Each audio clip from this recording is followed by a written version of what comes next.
वक्फ संशोधन बिल लोकसभा में पास, समर्थन में 288 तो विरोध में 232 वोट पड़े।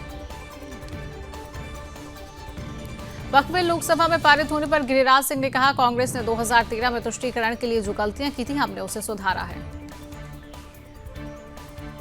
वक्फ बिल लोकसभा में पारित होने पर शशि थरूर ने कहा, सरकार बहुत कम बहुमत से बिल पारित करने में सफल रही, सभी पक्षों के मजबूत विचार सामने आए।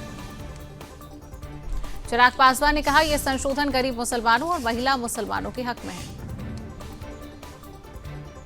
बीजेपी सांसद जगदम्बिका पाल ने कहा कि इससे आम मुसलमानों को लाभ मिलेगा, विपक्ष झूठ बोल रहा है।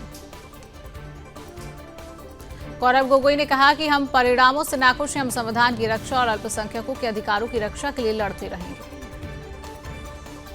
केंद्रीय मंत्री प्रहलाद जोशी ने कहा, यह बहुत महत्वपूर्ण और ऐतिहासिक विधेयक है, न्याय देने के लिए एक बहुत बड़ा कदम। बीजेपी सांसद अनुराग ठाकुर ने कहा, वक्फ विधेयक एक नई उम्मीद है, गरीब मुस्लिम परिवारों को इस लाभ से वंचित रखा गया है।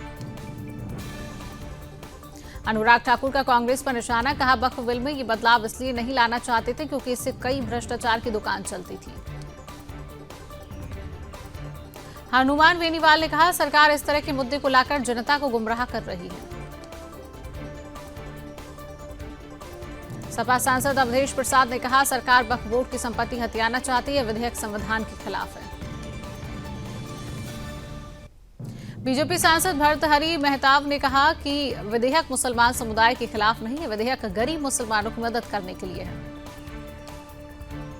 संसदीय कार्य मंत्री किरण रिजिजू ने कहा, वक्फ बोर्ड के प्रावधानों का किसी मस्जिद, मंदिर या धार्मिक स्थल के प्रबंधन से कोई लेना देना नहीं।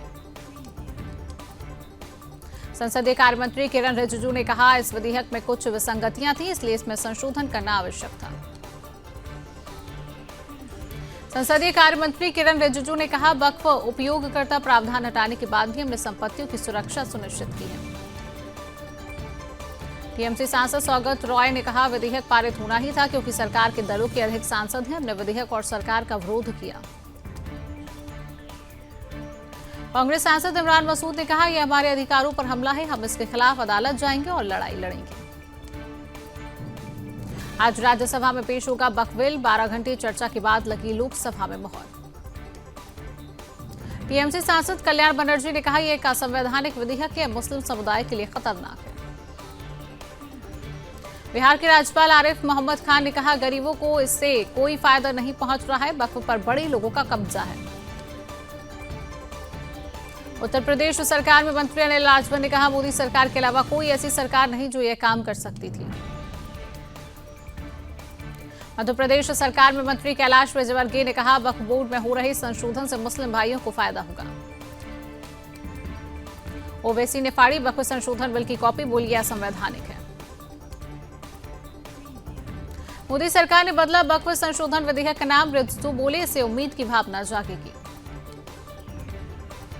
बीजेपी नेता सैयद शाहनवाज हुसैन ने कहा, इस विधेयक में वक्फ की जायदाद और मजबूत होगी।